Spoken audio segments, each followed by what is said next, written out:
মাত্র ৫ মাসে বিএনপি জাতির সাথে যে বিশ্বাসঘাতকতা করেছে তাতে আরও একটি বিপ্লব অনিবার্য বলে মন্তব্য করেছেন বিরোধী দলীয় নেতা জামায়াতের আমির ডাক্তার শফিকুর রহমান। তিনি বলেন, গণভোটের রায় বাস্তবায়নে কোনো আপোষ করবে না জামায়াত। জুলাই আন্দোলনে শহীদ ও আহতদের রাষ্ট্রীয় খেতাব দেওয়ার আহ্বানও জানান তিনি। আরও জানাচ্ছেন মামুন আবদুল্লাহ।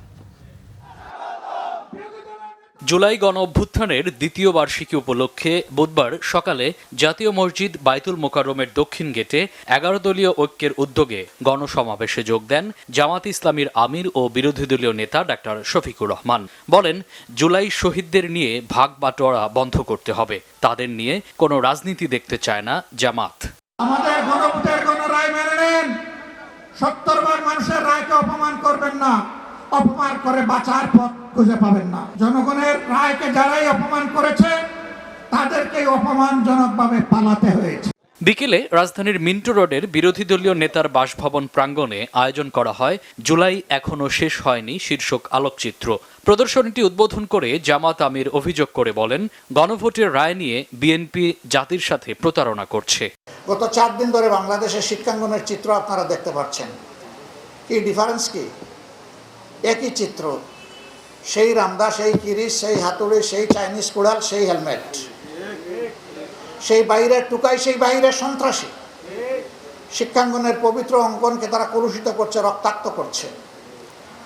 এই বাংলাদেশের জন্য আমাদের শহীদরা জীবন দিয়ে যায়নি।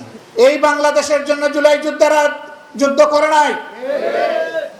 এই বাংলাদেশ থামাতে হবে, আকাঙ্ক্ষার বাংলাদেশ গড়তে হবে। সন্ধ্যায় রাজধানীর ইঞ্জিনিয়ারিং ইনস্টিটিউট মিলনায়তনে জুলাই আন্দোলনে প্রকৌশল অঙ্গনের শহীদদের স্মরণে দ্রোহের জুলাই অনুষ্ঠানে যোগ দেন বিরোধী দলীয় নেতা।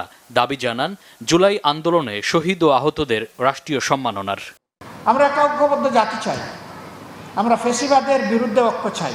তবে কথা পরিষ্কার, আমার সন্তান যে কাজ করলে বীর, অন্যের সন্তান সেই কাজ করলে বীর, স্বীকৃতি দিতে হবে। আমার সন্তান অন্যের সন্তান যে কাজ করলে আমি তাকে সন্ত্রাসী বলবো, আমারটাও করলে তাকেও সন্ত্রাসী বলবো। যারা জীবন দিয়েছে জুলাই যুদ্ধে এবং যারা ফেসিবাদের আমলে পুরা সময় জুড়ে যারা জীবন দিয়েছে, তাদের প্রত্যেকটি পরিবারকে রাষ্ট্রীয়ভাবে সম্মানিত করতে হবে, তাদেরকে রাষ্ট্রীয় খেতাব দিতে হবে।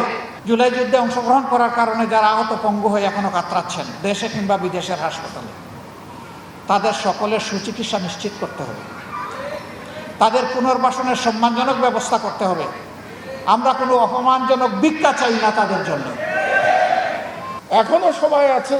যে বিভাজন হয়েছে, এই বিভাজন ভুলে গিয়ে আমি রাজনীতিবিদ নই, একজন ইঞ্জিনিয়ার হিসেবে এবং মিডিয়ার একজন মানুষ হিসেবে, বাংলাদেশের একজন প্রবীণ নাগরিক হিসেবে আমি আহ্বান জানাচ্ছি, আবার যেন জুলাই যোদ্ধারা আমরা ঐক্যবদ্ধ হতে পারি। অনুষ্ঠানে বিগত দিনের ভুলভ্রান্তি ভুলে জুলাই ঐক্যের সব পক্ষকে এক কাতারে এসে দেশ গঠনের আহ্বান জানান বক্তারা। একটু বিষণ্ণ বলতে পারেন। মামুন আবদুল্লাহ, বাংলা ভিশন, ঢাকা।